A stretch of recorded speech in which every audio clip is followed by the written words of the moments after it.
Assalamualaikum warahmatullahi wabarakatuh. Saya Khuratul Mustafiroh.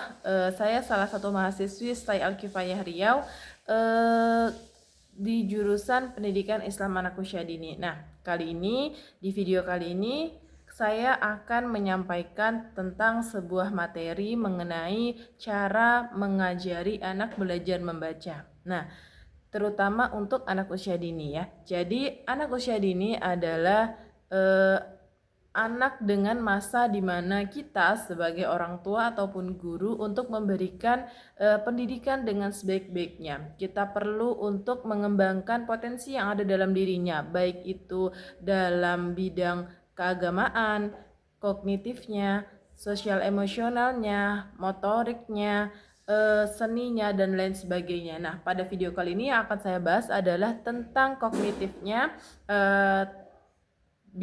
juga tentang berbahasanya, yaitu mengajari anak membaca.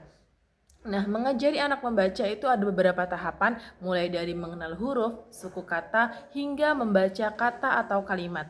Nah, tahap pertama itu adalah mengenal huruf alfabet. Kita bisa menggunakan media visual, misalnya flashcard atau poster huruf atau media visual lainnya yang memperkenalkan huruf. Kemudian bisa juga dengan suara, membantu anak mengucapkan huruf dengan benar. A dengan mulut terbuka, I dengan gigi yang terlihat.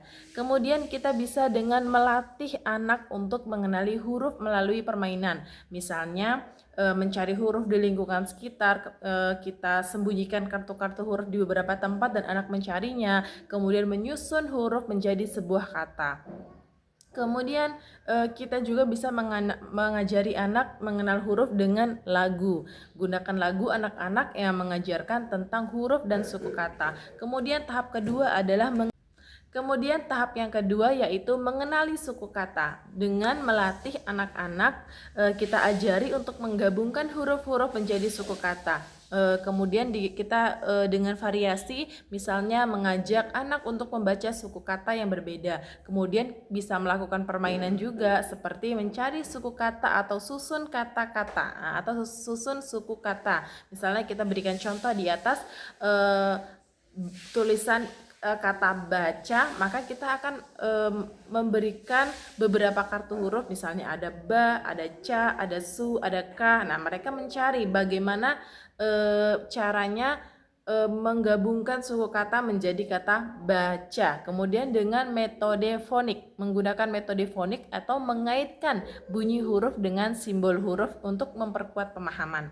Kemudian tahap ketiga adalah membaca kata atau kalimat. Nah, yang latihannya itu bisa dengan mengajak anak membaca kata-kata yang terdiri dari suku kata yang telah dikenalnya. Misalnya anak sudah tahu suku kata suka, maka kita mengajak anak untuk membaca kata suka dan kata-kata yang lainnya. Kemudian untuk kalimat, perkenalkan kalimat sederhana yang terdiri dari kata-kata yang sudah dipelajari. Kemudian kita bisa membacakan buku cerita dengan suara lantang dan mengajak anak ikut membaca semampunya. Kemudian kita patik pertanyaan, kita ajukan pertanyaan sederhana tentang isi buku setelah selesai dibaca.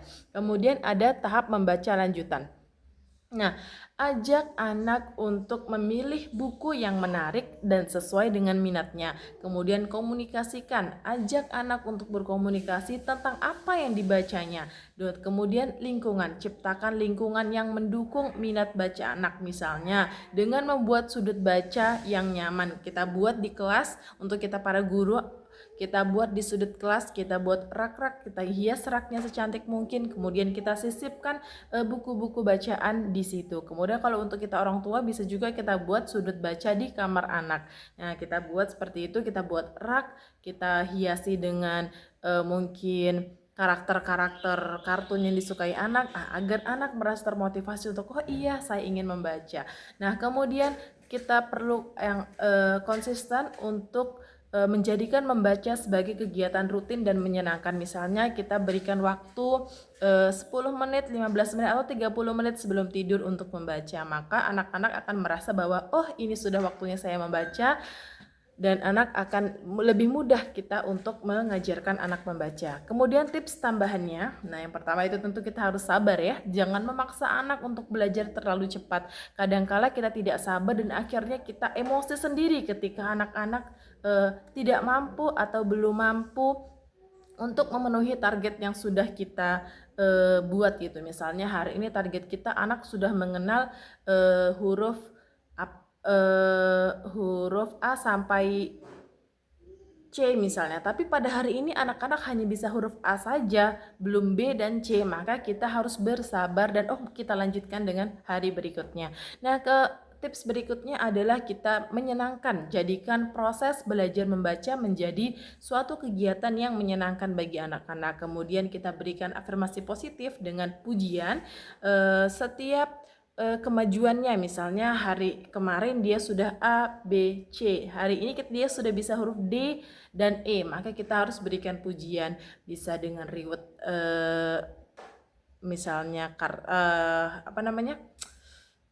kartu berbentuk bintang yang kita beri stick, kita bisa berikan reward itu, dan kita berikan huruf di belakang stiker itu, kita berikan huruf apa yang sudah dia ketahui. Anak-anak akan lebih semangat untuk mengetahui huruf-huruf yang lainnya. Kemudian kita harus lebih interaktif, melibatkan anak secara aktif dalam proses belajar. Jadi tidak harus kita yang monoton A, C, B, tapi anak-anak diam saja, tidak bisa, karena anak-anak harus aktif dan mengikuti apa yang kita sampaikan. Nah, kemudian untuk para orang tua itu pastikan anak mendapatkan nutrisi yang cukup untuk mendukung perkembangan anak. Baik itu perkembangan tubuhnya maupun otaknya.